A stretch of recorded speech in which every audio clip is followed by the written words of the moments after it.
When a heartless biker lashed out and struck out toward a homeless man's dog in a supermarket parking lot, he had no idea that Arnold Schwarzenegger had been quietly observing nearby. What began as an ordinary day, where the man was mostly overlooked, was about to become unforgettable for everyone present. A moment of cruelty was brewing, but destiny had other plans. Someone unexpected was about to step in at just the right time to change the course of events. But no one could have imagined that it would all end with a shocking revelation, an unexpected intervention by a star, and a moment that would have the whole town talking. The supermarket parking lot bustled with everyday activity. Shopping carts squeaked along as people, lost in their routines, rushed to check off their to-do lists. Off to the side, almost unnoticed, a homeless man sat quietly on the pavement. He held up a worn-out cardboard sign that read, "Help me and my best friend." Beside him, a dog with a patchy coat lay calmly, keeping watch on the world with quiet alertness. Every so often, the man would reach over and gently stroke the dog's back, receiving a small wag of the tail in return, a simple gesture filled with loyalty. Their connection ran deeper than words ever could. Nearly a month back, during one of the harshest, loneliest nights he'd faced, the man believed he might not make it through till morning. He had no shelter, was burning up with fever, and utterly worn down, slumped in that very same spot, close to giving up. Then, as if by some small miracle, the dog appeared. It didn't bark or make a scene. It simply lay beside him, its body offering warmth, and its presence whispering in its own way, "You're not alone." By the time the sun came up, the fever had eased, and something within the man had shifted. From earlier that sunrise forward, both were never apart. This dog wasn't just a companion, it had become the very reason he still had the strength to keep going. So there they were, tucked away in their usual quiet corner, continuing their routine while the rest of the world moved past, unaware. But then, in a split second, something unexpected happened. The thunderous sound of a motorcycle engine tore through the parking lot, instantly grabbing everyone's attention. The bike came to a sudden halt, the engine still rumbling, and the air around them shifted with tension. A heavy, unsettling presence was approaching, ready to burst the fragile peace in that secluded corner. As the engine cut off, the silence that followed was filled with unease, like the calm before a storm. A tall, broad figure climbed off the bike, his boots thudding against the asphalt. He wore a battered leather jacket and pulled off his helmet, revealing a rugged face twisted in a cold, unsettling smile. His eyes scanned the area until they locked onto the man and his dog. Slowly, he began to walk toward them, his every step landing with the weight of a countdown. He seemed to enjoy the discomfort he stirred, noticing how bystanders quickly looked away to avoid his gaze. Stopping just a few steps from the homeless man, he tilted his head and gave a dry, mocking laugh. "Well, would you look at this little scene," he sneered. "A bum and his mutt, bet the dog's worth more than you are." The man, still seated, glanced up briefly, then lowered his eyes again to avoid conflict. His hands clenched the cardboard sign more tightly. The dog growled low, instinctively positioning itself between the man and the biker. "What's the problem, dog?" the biker said mockingly, leaning in slightly like he was speaking to the animal. "Gonna bite me? Trying to protect your worthless owner? Probably the only one in the world who cares about him. Please, just leave us alone," the man whispered, his voice barely audible, soaked in desperation. He reached out, gently holding onto the dog as though to shield it. "Leave you alone," the biker repeated with a laugh, stepping closer. "You two don't belong here. This is a parking lot, not a trash heap. People like you are just in the way." The man opened his mouth to speak, but no words came. He bowed his head, his hand still on the dog, which now bared its teeth in warning, only provoking the biker further. "Look at that," he said, taunting. "It thinks it's tough. I bet it doesn't even know how to bark right. Just like you, a sad excuse for a man, and that thing's no better." He made a sudden move toward the dog, causing it to recoil. The dog recoiled instinctively, and the man cried out, "No. Please, leave him alone." The biker stood up straight again, laughing cruelly. "Please, leave him alone," he echoed. "Maybe teach your mutt to show respect to those who run the place." The tension thickened, and the look on the biker's face turned darker. He took one more step forward, his shadow now fully cast over the man and his dog. That smirk on his face made it clear, he was about to do something terrible. But before he could make another move, a voice rang out. "Enough," said a man, his tone steady and commanding. Everyone in the lot stopped in place, turning their eyes toward the one who had spoken. There was something quiet yet powerful in the way he stood, calm on the outside, but clearly not someone to be taken lightly. And with that, the course of events began to shift in an unexpected and unforgettable way. The firm voice rang out across the parking lot, slicing through the noise and drawing an abrupt silence. People who had previously turned a blind eye now shifted their attention, curious about the source of such commanding presence. The biker whipped around, his face contorting from smugness to an irritated scowl. He narrowed his eyes, scanning the area to figure out who had dared to interrupt. From between the parked cars, a man emerged, walking toward the disturbance with quiet composure. Even those unfamiliar with Hollywood couldn't mistake the face. It was Arnold Schwarzenegger, simple in appearance, wearing dark jeans, a black tee, and a lightweight leather jacket. Each step he took was deliberate. His face was calm, serious, but not aggressive. He stopped a few meters away, fixing his gaze on the biker without flinching. "Do you think this is okay?" Arnold asked, his voice low but carrying the kind of weight that made the biker pause. "And who do you think you are?" the biker snapped back, his tone laced with defiance as he tried to hide his surprise. A forced chuckle escaped him. "Oh right, the big movie hero come to teach us a lesson. Unbelievable." But Arnold didn't bite. He stepped in closer, brushing off the taunt. "This isn't about me," he said evenly. "It's about what you're doing to them," he added, motioning toward the homeless man and his dog, still crouched together on the pavement. "They don't belong here," the biker barked, raising his voice to mask the unraveling control. "They're just taking up space here." Arnold tilted his head, studying the man's face with calm precision. "And you think lashing out at someone defenseless proves something?" he asked. "Or is it just showing us who you really are?" The biker took a bold step forward, puffing up his chest to appear more intimidating. "Spare me the lecture," he sneered.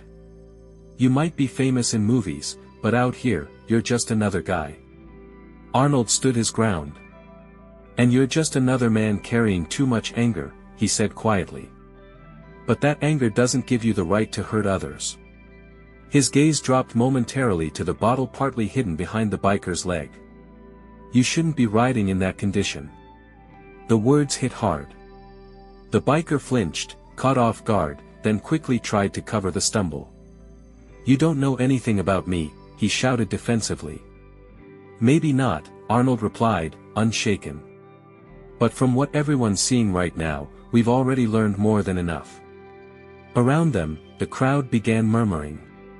The mood shifted. Pressure built. The biker sensed it slipping beyond his control. Fists clenched, jaw tight, he stood torn, caught between escalating or retreating. Before he could act, Arnold stepped even closer, locking eyes with him, his presence calm yet deeply commanding. "So, what's it going to be?" Arnold asked, voice firm, unwavering. The biker's breathing grew heavier as he stared Arnold down, trying to read the man who had so confidently stood in his way.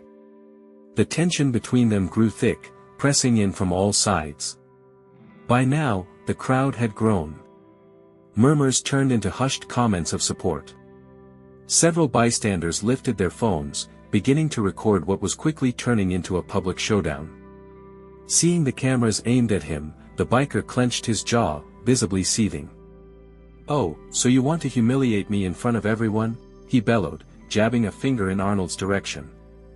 "You think just because you're a movie star, you can do whatever you want?" But Arnold didn't react. His hands remained calmly at his sides. "I'm not here to embarrass you," he said plainly. "I'm here to stop you from doing something you'll regret." The biker let out a bitter, mocking laugh.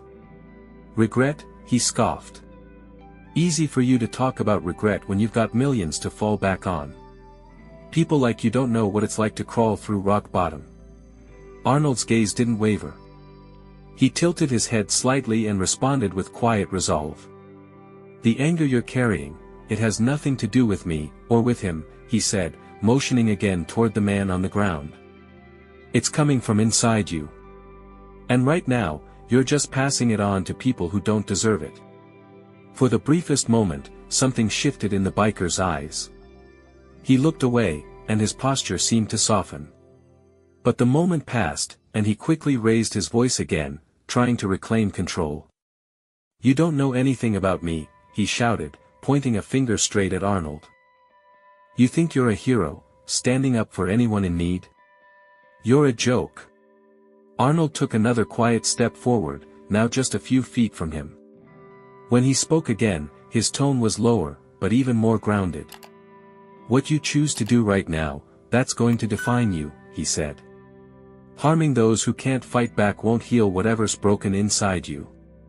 All it does is spread more pain, yours and theirs." Not a sound came from the crowd. Every eye was locked on them. The entire lot held its breath.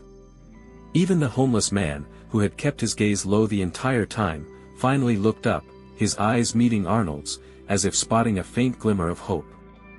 The biker glanced around, taking in the silent, disapproving stares from the crowd. He clenched his fists, clearly caught in the struggle between backing down and lashing out. Then, without warning, he bent over and snatched a bottle from the ground. Rage filled his eyes as he locked onto Arnold. The entire parking lot seemed to hold its breath, waiting for the next move. With trembling fingers, the biker gripped the bottle, his eyes still fixed on Arnold. His breathing was labored, as though an internal storm was tearing him apart. He looked ready to erupt, but beneath the fury, a flicker of doubt surfaced, just enough to give pause. "You think you can take me?" he finally bellowed, raising the bottle in a threatening gesture. "You think you're better than me just because they're all backing you?" Arnold didn't flinch. His gaze remained steady. "This isn't about sides," he answered calmly. "It's about doing what's right. And what you're doing, it's not just wrong. It's reckless. For you, for them, for anyone who crosses your path." Something in Arnold's tone struck a nerve.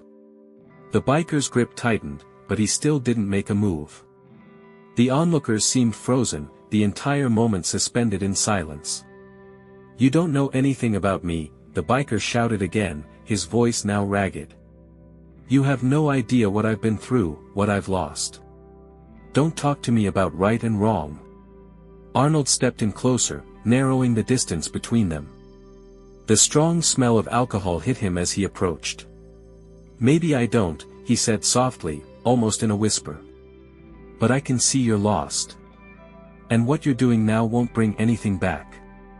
It'll only drag you further down." The biker took a small step backward, as though Arnold's words had managed to crack something in his armor. His eyes dropped to the bottle, his expression flickering between anger and uncertainty. Then, as if trying to reassert control, he lifted the bottle a bit higher and stared Arnold down. "If you really think you can stop me, then go ahead," he challenged, a crooked smirk forming on his face.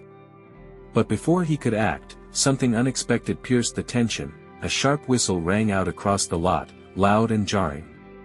Heads turned in unison toward the sound, unaware of the twist that was about to unfold.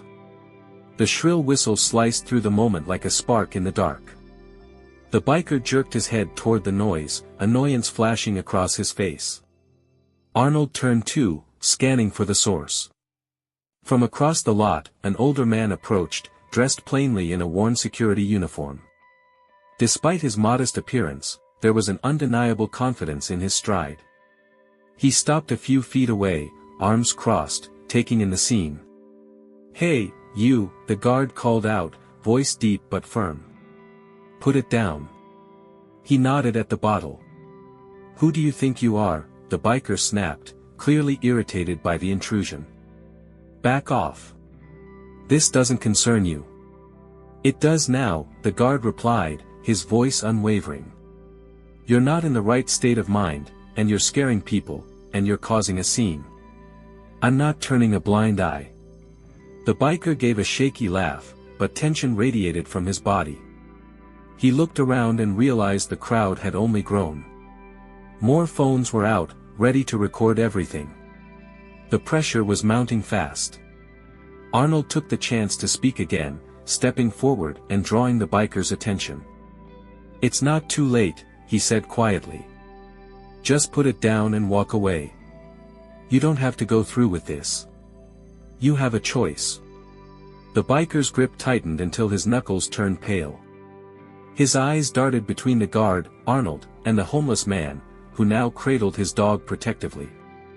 He looked on the verge of snapping, but something kept him from moving. "This is all a joke," he muttered, voice shaking. "You all think you're better than me. You think you can judge me, but I won't let that happen."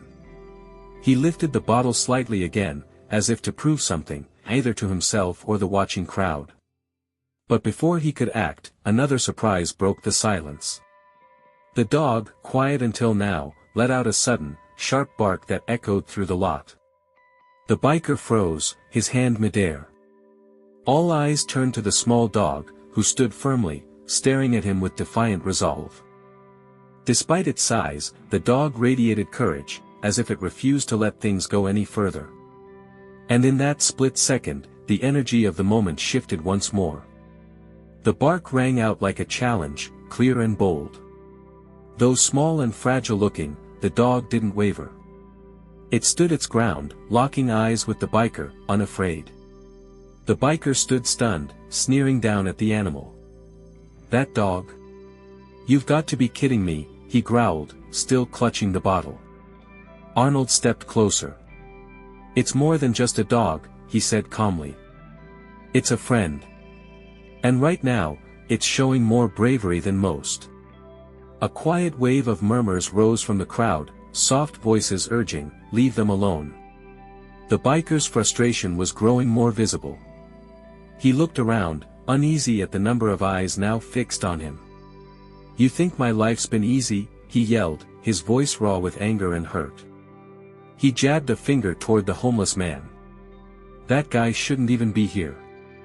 Arnold, now just a few feet away, answered with calm steadiness. "Maybe this is the only place he has," he said gently. "Maybe that dog is all he's got. But hurting them doesn't solve anything.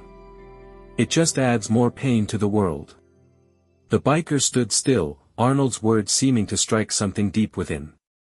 Slowly, his grip on the bottle loosened, and his shoulders sagged as though the weight of it all finally became too much. Without a word, he turned and walked to his motorcycle. He paused, then muttered under his breath, "I'm just tired." With that, he climbed on and rode off, leaving behind a crowd that now stood quieter, more contemplative.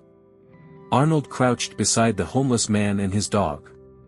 "You all right?" he asked softly. The man nodded, tears in his eyes. "Thank you," he whispered. Arnold reached into his pocket and handed over a small card. "There's a clinic on here, take your dog. They'll take care of him. And they'll help you too." The man clutched the card tightly, his gratitude clear and overwhelming. As Arnold began to walk away, gentle applause spread through the crowd. The man wrapped his arms around his dog, holding him close, an image of hope standing firm in the face of hardship. Sometimes, the smallest acts of kindness leave the biggest impact. Never underestimate the strength of compassion, whether it comes from a stranger, or a loyal dog by your side. If this story touched you, don't stop here, there's more to discover. Click to watch more inspiring moments of hope and resilience.